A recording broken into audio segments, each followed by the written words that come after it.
do you do when you have a 140-year-old company that has to split apart and part of it gets sold to all the data that's going to be involved with that particular organization?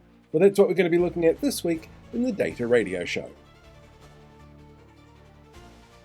Hello there, and welcome to this week's episode of the Data Radio Show. What happens when you have a company that's been operating for over 140 years, a global mining and cement provider, that gets split up and parts of it get moved around or sold? What do you do with the data from an organization that goes back that far? Well, that's what we're going to be looking at this week. It's part of the presentation that was part of the event that we did on April 3rd in Melbourne, and Tim and Lorenz from Scalefree are going to walk us through that. But before we get there, make sure that you hit that like button for the video, share the video, or subscribe to the channel. We have a whole bunch of content that comes out here and on podcasts, for example, that you might not find elsewhere that you could find really interesting. So make sure you subscribe so you get those updates. All right, let's jump over to that presentation with the boys now and learn a little bit more about this.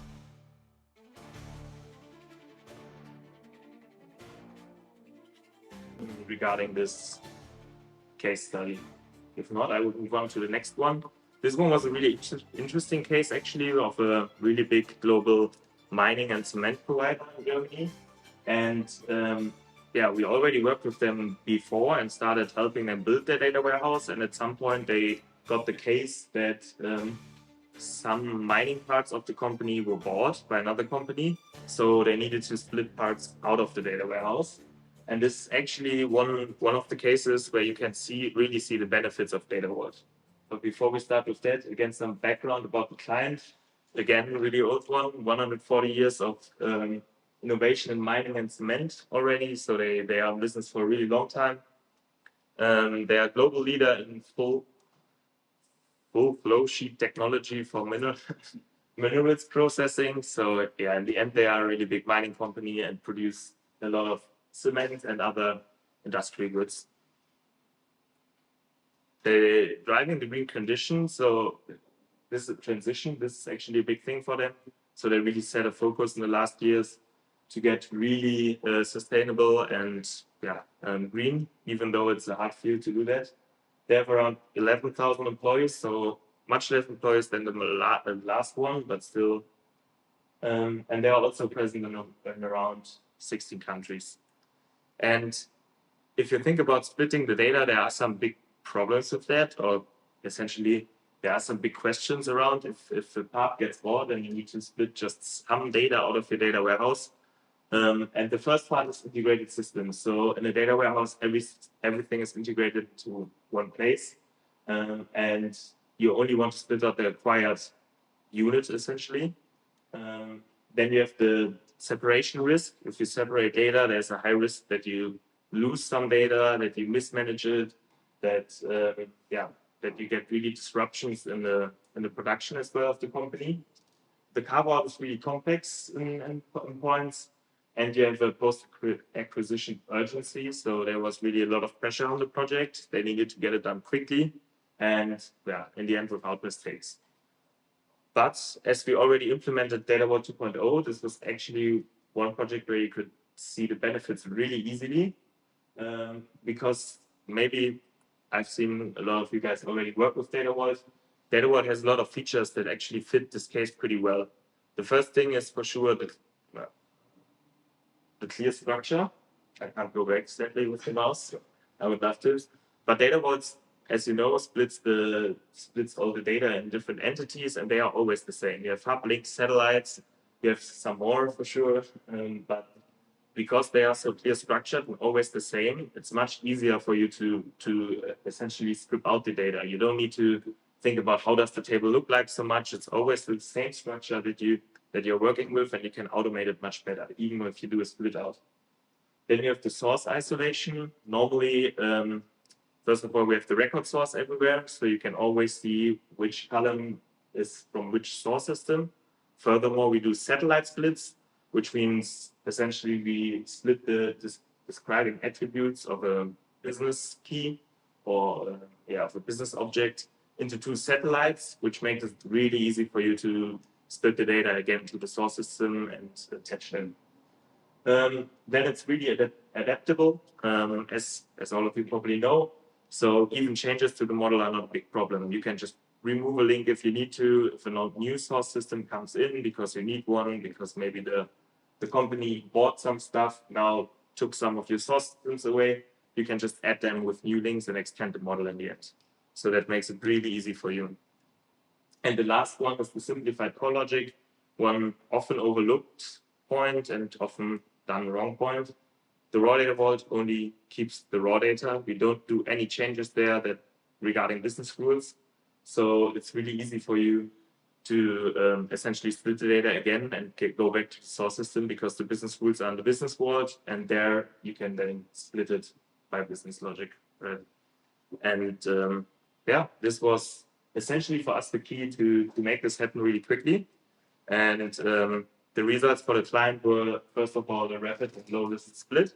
So we did it really quickly and luckily without really big errors. So that was really good. The handover was really good. So the acquirer also was pretty happy with it, and there were not really big afterworks that we need to do. Yeah, and we had zero operational disruption. So essentially all the reports stayed up. For sure, we needed to do some changes and move some part out, maybe remove some part from some dashboards, but most of it we could keep live and just keep the customer, yeah, essentially up to date. Yeah. Are there any questions regarding this? So, what were some of the kind of obstacles that you faced in engagement? Like obviously speed, but also, like as a saying in English, you can have something fast, you can have something cheap, and you can have something that's quality, but you can only have two, not three. Yeah, so with this client, actually, we were in the project and we did the basics with them. And then they worked on their own on the data warehouse. And essentially, we dropped out. This is how we do a lot of projects. We try to teach the client, help them to get started, and build up the data warehouse. And when they are ready to work on their own, essentially, we try to move out. Then it's a success for us. But they came back to us with this problem and were like, we would like your help there again. And for us, was in the beginning a little bit because of the rapid start that you need to really work into the data again. So you really need to look again, okay, what do we have here? But after some time, because of the standard entities, it's pretty easy to understand the data when you work with Data Vault, because you know hubs have the business keys and you know how to find your source system and yeah, write search queries to only identify the same source systems in the end over the record source. So yeah, but for sure there are always problems. So from a client standpoint, and I suppose you actually had two clients in this particular instance, the business and then the acquirer as well. So did you have to meet certain standards from the acquiring company?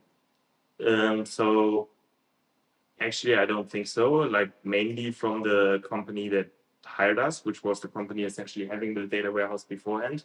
So they just said which data we need to split, and they made a little bit of pressure, right? But even that came mainly from our business users and the business of this side. So we hadn't so much contact with the people who acquired the mining part. All right, then I would hand over for Tim. I've got a quick question. Yes. In your final result, did you, with the records you needed to strip out, did you delete or did you kind of obfuscate the record and just make it unreadable? What happened at the end of years? So normally overriding is never the best to do. We like to strip it out completely because it also looks a little bit ugly and you will have query problems later if you still have this overwritten data in there. So we try to strip it out completely. Okay. And also our client was not allowed to have any of it anymore. So, but we didn't give them any data vault entities, for example. We just gave them, handed over like flat files again, like in the source system. So we essentially rebuilt what we got from the source, which is one of the big points of data vault. So yeah. Yeah. Still some problems. Yeah. Good. I want to thank Tim and Lorenz for putting this presentation together again. It was really, really educational. 140 years is a long time to be able to store information data. Obviously, things have changed a lot since then in how we manage information. So it's a really interesting insight as to how to make sure that your machinery of data, everything that you've got that works to keep data safe, can be split, changed, and adapted. It's really important with the ever-changing world that we live in. All right, thanks again for checking out today's video. As I said at the start, don't forget to hit that subscribe button if you haven't done so already so you can get updates from us. In the meantime, look after yourself, live long, prosper, be one with the force, and I will catch you guys all next week.